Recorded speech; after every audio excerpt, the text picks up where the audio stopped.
If your house is under contract, I need you to hear this. It's not sold, not yet.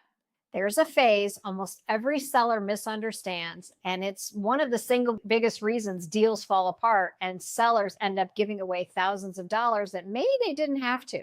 It's called the inspection contingency. And today I'm breaking down exactly what it is, what it means for you when you're listing and then accepting a contract on your house, and what to do if a buyer is trying to use it against you.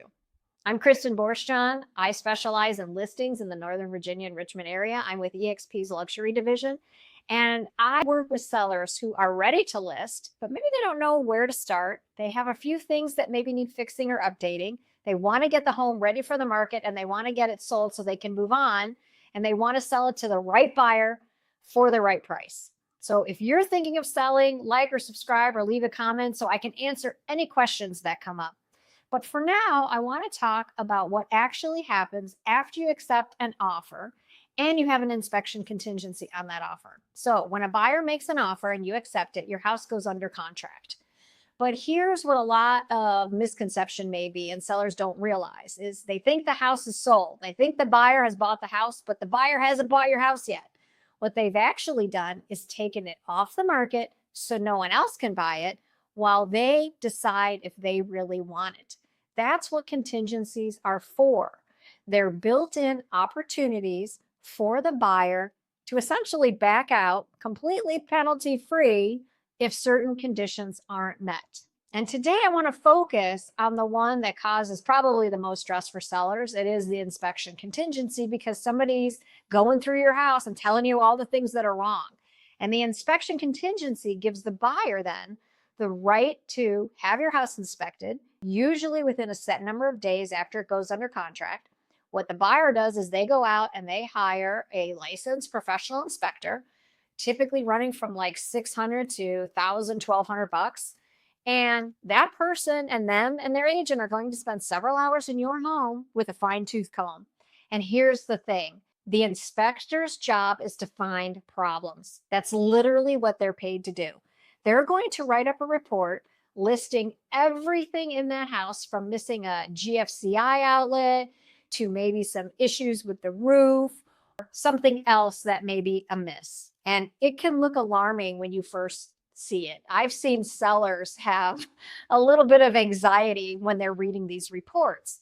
But that's the inspector's job, and he doesn't have to do anything but provide the report. Now, the buyer's job is then to take that report and decide one of a couple of things. One, can they live with this?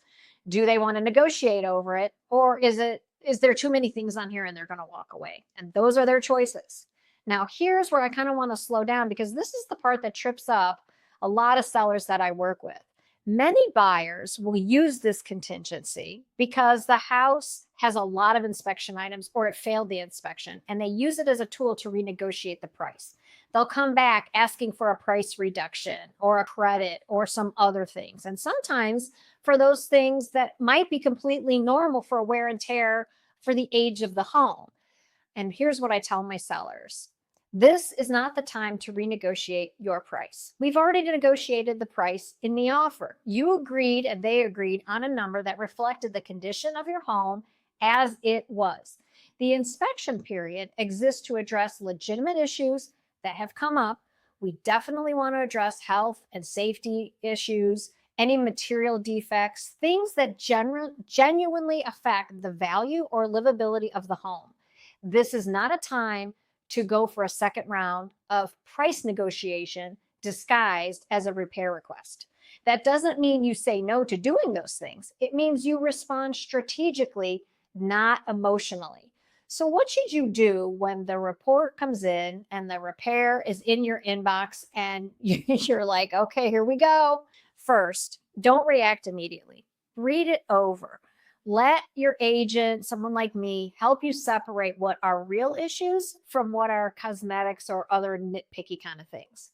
Second, know your disclosure obligations. Anything legitimate that really surfaces that is a safety or structural issue needs to be handled honestly, both for the buyer and because you may need to disclose this to future buyers if this deal falls through. Third, you need to decide on your strategy. And you don't have to do this until the report comes in, but you have a few paths and you have a few ways to make this work. One, you can make some of these repairs yourself. You can offer a credit at closing, you can offer a partial concession, or you can hold your ground and offer nothing. The right move depends on what the issue is, where you are in the market, and if the buyer backs out, can you get another buyer? Finally, respond within your timeline. Most contracts have a very specific window to respond to the buyer's inspection request, and missing that deadline can have real consequences for the contract. This is exactly why having someone who is experienced dealing with this, who can tell you what requests are reasonable, which plays are kind of leverage, how to respond in a way that protects your bottom line without blowing up the deal so that all parties at the end of the day keep the contract going.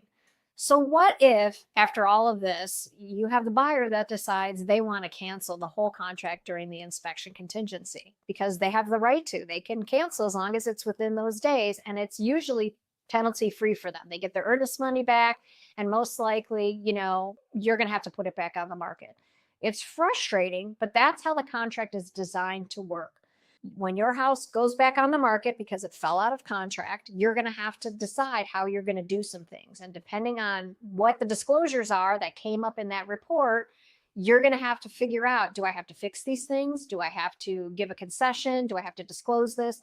That's why having an agent who understands these contingencies and these reports is very valuable. The silver lining for this, you have learned something. You have a report about your house. Even if the buyer is walking away over an issue, you know what that issue is. And if it's going to resurface with a new buyer, guess what? We're probably going to address it before relisting, or we're going to say, hey, we're working on this, so that we don't have the same conversation all over again.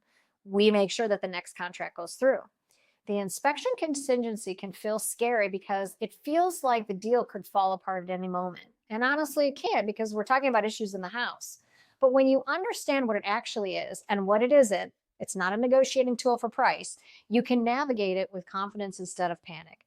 If you're thinking about selling, whether it's in the next week or in the next 90 days, and you want someone who will walk you through exactly what to expect when you put your house on the market to when it goes under contract, send me a message. Follow more for videos like this. I want to help you navigate this. I love working with sellers who have a plan. They know they want to move on. They don't quite know where to start, but we'll get you there and we'll get your home sold. So if this was helpful, which I hope it was, and you want more information, just comment guide below and I'll send you my seller's guide so you can get started.